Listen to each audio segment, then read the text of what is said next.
इयत्ता 12वी कला शाखेचे VP सुलाके कॉमर्स कॉलेज बार्शी व महाराष्ट्र विद्यालय बार्शी च्या विद्यार्थ्यांचे आजच्या पहिल्या ऑनलाईन क्लासमध्ये स्वागत। आज आपण शिक्षणशास्त्र विषयाविषयी पहिलं लेक्चर घेणार आहोत। तर आपल्याला शिक्षणशास्त्रामध्ये यावर्षी 8 प्रकरणांचा अभ्यास करायचा आहे। पहिलं प्रकरण शैक्षणिक विचारवंत, भारतातील शैक्षणिक विचारवंत। दुसरं प्रकरण स्वातंत्र्योत्तर काळातील भारतातील शिक्षण। तिसरं प्रकरण सामाजिकरण। चौथं अध्ययन प्रक्रिया। पाचवं शैक्षणिक व्यवस्थापन आणि प्रशासन। सहावं अभ्यासक्रम आणि शैक्षणिक मूल्यमापन।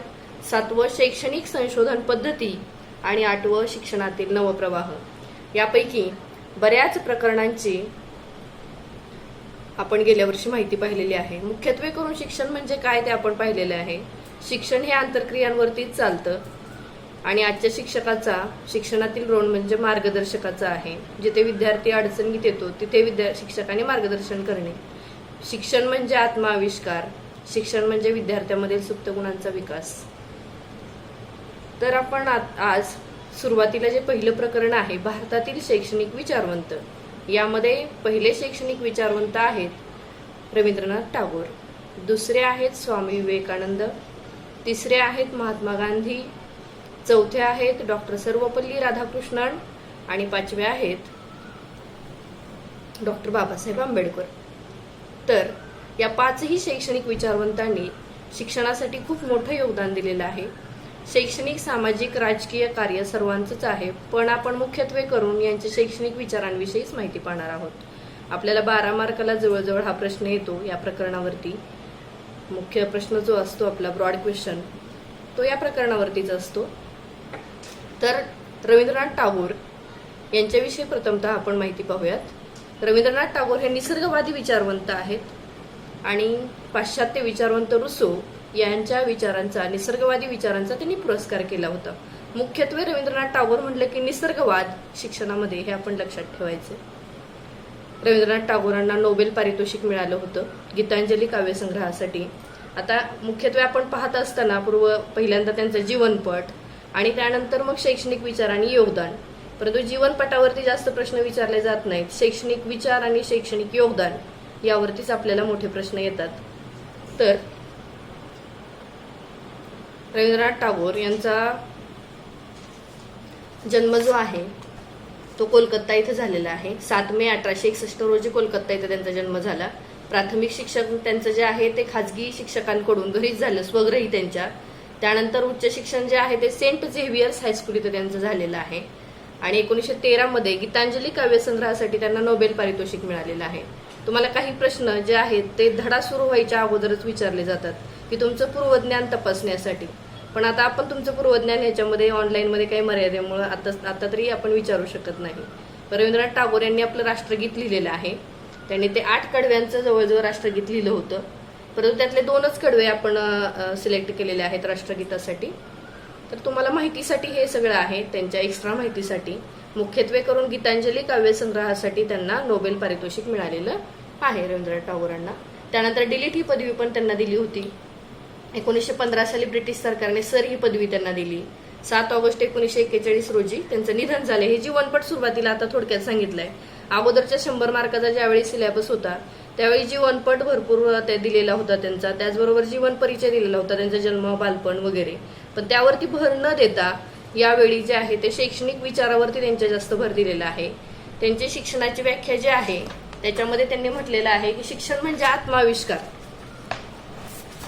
बऱ्याच जणांच्या व्याख्येतून हाच अर्थ प्रतीत होते की शिक्षणातून आत्माविष्कार झाला पाहिजे, म्हणजे तुमच्या पूर्णत्वाचं प्रकटीकरण झालं पाहिजे, सुप्त गुण ओळखता आले पाहिजेत विद्यार्थ्याला, स्वतःमधले, स्वतःला काय आवडतं ते त्याला शोधता आलं पाहिजे आणि त्याचा विकास करता आला पाहिजे आणि शिक्षण प्रक्रियेमधूनच हा विकास होत असतो।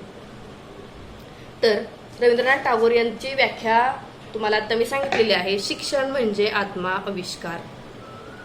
आत्माविष्कार म्हणजे आपल्या मध्ये जे आहे, आपल्या आत्म्यामध्ये जे आहेत किंवा आपल्यामध्ये जे शारीरिक, मानसिक, आध्यात्मिक जे काही गुण आहेत त्या सर्वांचं प्रकटीकरण किंवा त्याचा विकास म्हणजे शिक्षण असं म्हटलेलं आहे।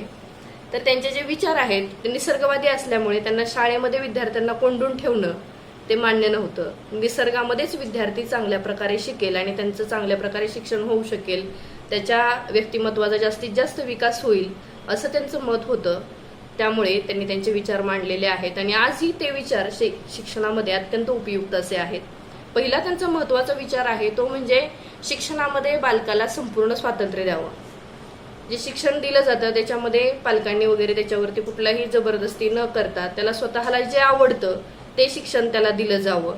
निसर्गामध्ये नैसर्गिक वातावरणामध्ये त्याला शिक्षण दिलं जावं. त्यासाठी त्यांच्या शैक्षणिक योगदानामध्ये आपण बघणारच आहोत की त्यांनी शांतिनिकेतनची स्थापना केलेली आहे. शांतिनिकेतन या शाळेची 1901 साली बोलपूर इथं त्यांनी स्थापना केली होती, ज्यामध्ये संपूर्ण नैसर्गिक वातावरणामध्ये संगीत, नाट्य, नृत्य, कला या सर्व विषयांचं अध्यापन केलं जात होतं. जे विद्यार्थ्याला वाटेल, जे त्याला आवडेल ते त्याने शिक्षण घ्यावं असं त्यांचं मत होतं. तर रवींद्रनाथ टागोर यांचं एक हे सांगितलं जाते की रवींद्रनाथ टागोर ज्यावेळी बसलेले होते असेच त्यावेळी त्यांना एक विचारवंत विचारण्यासाठी आले की तुम्ही तर म्हणता नैसर्गिक वातावरणामध्ये तुमचे विद्यार्थी आता इथं खेळतायत, हे करतायत आणि मग त्यांच्या मनाप्रमाणे चाललंय, काहीच विद्यार्थी अभ्यास करतात, बाकीचे करत नाहीत, तर मग त्यांच्या भवितव्याचं काय, जे विद्यार्थी काहीच करत नाहीत वगैरे. तर ते म्हणाले ज्या पुस्तक घेऊन बसलेत त्यांचीच मला काळजी आहे, जे पुस्तक घेऊन नाहीत, जे निसर्गामध्ये वेगवेगळ्या गोष्टींचा शोध घेत आहेत त्यांची मला काळजी नाही. याचा अर्थ विद्यार्थ्यांनी स्वतः ज्ञान मिळवण्यासाठी प्रयत्न केले पाहिजे, स्वावलंबी बनलं पाहिजे, स्वयंपूर्ण बनलं पाहिजे, स्वतः ज्ञान मिळवण्याचा कुठल्याही गोष्टीचा प्रयत्न केला पाहिजे. तर नैसर्गिक वातावरणामध्ये शिक्षण चांगल्या प्रकारे होईल त्यासाठी बालकाला शिक्षणामध्ये संपूर्ण स्वातंत्र्य द्यावं हा त्यांचा पहिला निसर्गवादी विचार आहे. दुसरा शैक्षणिक विचार त्यांचा आहे शिक्षणातून बालकाचा सर्वांगीण विकास व्हावा. सर्वांगीण विकास म्हणजे शारीरिक, मानसिक, आध्यात्मिक विकास. शारीरिक विकास म्हणजे त्याचं शरीर बळकट असलं पाहिजे तरच त्याचं मन बळकट राहील आणि शरीर आणि मन दोन्ही जर सुदृढ असेल तर शिक्षण चांगल्या प्रकारे होईल. तर तो शारीरिक विकास शिक्षणातून झाला पाहिजे. त्यासाठी शारीरिक शिक्षण, खेळ वगैरे शिक्षणामध्ये असले पाहिजेत. त्यानंतर मानसिक विकास आहे. थोडक्यामध्ये ते दिलेलं आहे, आपल्याला काही खूप जास्तीची अशी माहिती लिहायची नाहीये. एका पॉईंटसाठी आपल्याला 4 ते 5 ओळी माहिती लिहिता आली पाहिजे. तर त्याच्या अभिरुची कृतीयुक्त शिक्षणातून म्हणजे त्यांनी सांगितलेलं आहे की संपूर्ण स्वातंत्र्य आपण दिलं पाहिजे, नैसर्गिक वातावरणामध्ये त्याला खेळू दिलं पाहिजे आणि त्याच्या नैसर्गिक अभिव्यक्तीला वाव देता आला पाहिजे. नैसर्गिक दृष्ट्या बालकामध्ये अनेक प्रकारच्या अभिव्यक्ती म्हणजे असतात, त्याच्यामध्ये अंगभूत असे गुण असतात आणि मग ते डेव्हलप करण्यासाठी, विकसित करण्यासाठी त्याला स्वतःला संधी दिली पाहिजे हा त्यांचा विचार आहे. त्यानंतर त्यांनी म्हटलंय शिक्षणातून कृतीयुक्त शिक्षण दिलं जावं किंवा बालकाचा सर्वांगीण विकास व्हावा. त्यानंतर म्हटलंय बालकाच्या मानसिक स्वातंत्र्यासाठी शिक्षण. बालकाला मानसिक स्वातंत्र्य दिलं गेलं पाहिजे, त्याच्यावरती कुठल्याही अपेक्षांचं ओझं नसलं पाहिजे. म्हणूनच आज आपण बघतोय की आजच्या शिक्षणामध्ये 1ली ते 8वी विद्यार्थी नापास नाही किंवा म्हणजे त्याच्यावरती कुठलंही बंधन येईल, त्याच्या मनावरती ओझं वाटेल मानसशास्त्रीय दृष्ट्या विचार केला तर. म्हणून मग विद्यार्थी असा स्वतंत्ररित्या अभ्यास करू शकेल, त्याला परीक्षाचं ओझं वाटणार नाही, अभ्यासाचं ओझं वाटणार नाही, यासाठी परीक्षा कॅन्सल केलेल्या आहेत आणि विद्यार्थ्यांना स्वातंत्र्य दिलेलं आहे. त्याच्या मागे ते कारण आहे की मानसिक विकास विद्यार्थ्याचा झाला पाहिजे, त्याला स्वयंशिस्त लागली पाहिजे. बाहेरून लादलेली शिस्त विद्यार्थ्यावरती म्हणजे कायमस्वरूपी त्याच्यामध्ये अंगीकृत केली जाणार नाही, परंतु जर त्याने स्वतः शिस्तीचा अवलंब केला तो कुठेही गेला तरी शिस्तीचा अवलंब करेल, त्यामुळे त्याला स्वयंशिस्त लागेल. म्हणून त्याचा मानसिक विकास झाला पाहिजे, शारीरिक विकास झाला पाहिजे, आध्यात्मिक विकास झाला पाहिजे, म्हणजेच आत्माविष्कार त्याला जो आहे त्याचा करता आला पाहिजे. आता पूर्णत्वाचं प्रकटीकरण विद्यार्थी करू शकत नाही जोपर्यंत तो स्वतःचा शोध घेत नाही. तर शिक्षणातून स्वचा विकास करता आला पाहिजे, स्वतःचा शोध घेता आला पाहिजे. त्यासाठी त्याला शिक्षणामध्ये संपूर्ण स्वातंत्र्य दिलं गेलं पाहिजे. त्यानंतरचा विचार आहे शिक्षणाच्या ध्येय प्राप्तीसाठी आत्मिक विकासाची गरज. मानसिक प्रेरणा आवश्यक आहे म्हटलंय. त्याच्यासाठी प्रेरणा म्हणजे काय तर आपली आंतरिक शक्ती, आपलं ध्येय साध्य होईपर्यंत जो आंतरिक घटक आपल्याला कार्यरत ठेवतो ती असते प्रेरणा.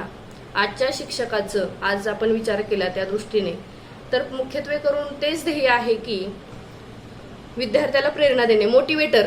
आजचा शिक्षकाचा रोल गाईड तर आहेच पण त्याचबरोबर मोटिवेटर पण आहे. He should give motivation to the students to learn. तर मोटिवेशन म्हणजे प्रेरणा आणि मग प्रेरणा जर असेल त्याचं ध्येय जे आहे ते गाठण्यासाठी त्याला मदत होते. म्हणून ते प्रेरणा दिली गेली पाहिजे, त्याचा आत्मिक विकास झाला पाहिजे, मनापासून त्याला शिकावं असं वाटलं पाहिजे, असं शिक्षण पद्धती असली पाहिजे.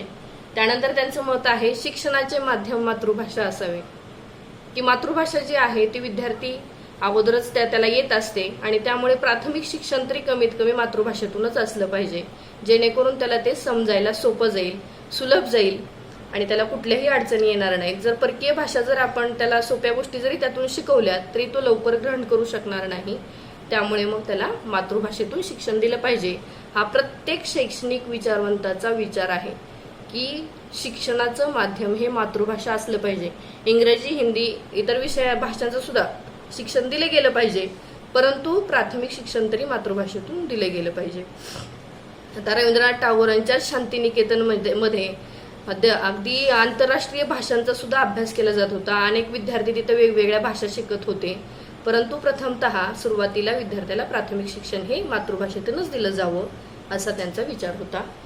त्यानंतरचा पुढचा विचार जो आहे तो आहे शिक्षण हे जीवनाशी निगडीत असावं. शिक्षण आणि जीवन याचा संबंध लागला पाहिजे. तर शिक्षण वेगळीकडे जातं आणि जीवन वेगळीकडे. शिकून पण जर आपण स्वावलंबी बनलो नाही किंवा आपल्या हाताला काही कामधंदा मिळाला नाही तर त्या शिक्षणाचा आपल्याला उपयोग नसतो. म्हणून प्रत्येक शैक्षणिक विचारवंताचा पण हा विचार आहे.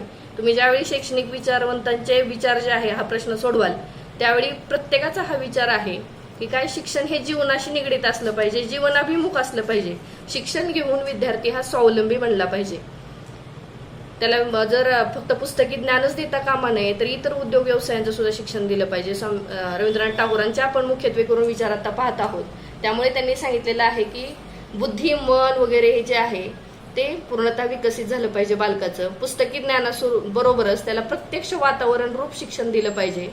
त्याचबरोबर परिस्थितीनुरूप पूर्ण शिक्षण दिलं पाहिजे. आता आपण बघत असतो, आपण गणित शिकतो त्यावेळी आपल्याला व्यवहार ज्ञान मिळत असतं, विज्ञानातून आपल्याला वैज्ञानिक दृष्टिकोन निर्माण होतो किंवा शारीरिक शिक्षणामधून आपले शारीरिक विकास होत असतो. तर शिक्षण हे जीवनाभिमुखच देण्याचा प्रयत्न केला जातो. तर तो एक विचार आहे. ह्या विचारांविषयी सुद्धा आपण गेल्या वर्षी सुद्धा माहिती पाहिलेली आहे. बरेच शैक्षणिक आपल्याला गेल्या वर्षी पण 5 शैक्षणिक विचारवंत होते, त्यांचे शैक्षणिक विचार आपण पाहिलेलेच आहेत आणि त्यानुसार शिक्षण पद्धतीमध्ये त्याचा अवलंब केलेला आहे.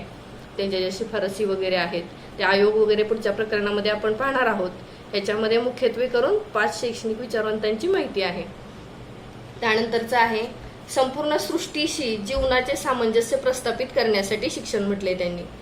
आपल्या जीवनाचं जे आहे आता आपण बघतो निसर्ग आज हे झाल्यामुळे, नैसर्गिक परिस्थिती अशी झाल्यामुळे आज आपल्याला हे ऑनलाईन टीचिंगकडे वळावं लागलेलं आहे. तर आपला जो संबंध आहे जीवनाचा तो ह्या प्रकृतीशी सुद्धा संबंध प्रस्थापित झाला पाहिजे विद्यार्थ्याला. प्रत्येक जीव जो आहे निसर्गामधला त्याच्याविषयी प्रेम, दया, सहानुभूती विद्यार्थ्याच्या मनामध्ये निर्माण झाली पाहिजे. त्या दृष्टीने त्याच्यामध्ये जागरूकता निर्माण झाली पाहिजे आणि निसर्गाशी समतोल राखून त्याने शिक्षण घेतलं पाहिजे असं त्यांचं मत होतं. सृष्टीशी आपल्या जीवनाचे सामंजस्य प्रस्थापित करणे हेच सर्वोत्तम शिक्षण आहे असं त्यांचं म्हणणं आहे. सृष्टीशी आपल्या जीवनाचे सामंजस्य प्रस्थापित करणे. तर शिक्षण ही विकासाची प्रक्रिया ठरण्यासाठी परमोच्च स्थान गाठणे अगत्याचे आहे. या शिखरावर व्यक्तीला पोहोचविणे म्हणजेच पूर्ण व्यक्तिमत्व प्राप्त करून देणे होय. म्हणून त्यांचं मुख्यत्वे विचार लक्षात ठेवा की रवींद्रनाथ टागोर हे निसर्गवादी विचारवंत आहेत आणि नैसर्गिक वातावरणामध्ये विद्यार्थ्यांना शिक्षण दिलं जावं. 4 भिंतीमध्ये विद्यार्थ्यांचं साचेबद्ध शिक्षण जे आहे ते त्यांना मान्य नव्हतं, हे आपण लक्षात ठेवलं पाहिजे. तर पुढच्या वेळी आपण आणखी पुढचा भाग पाहूयात. आज इथेच थांबूयात. धन्यवाद.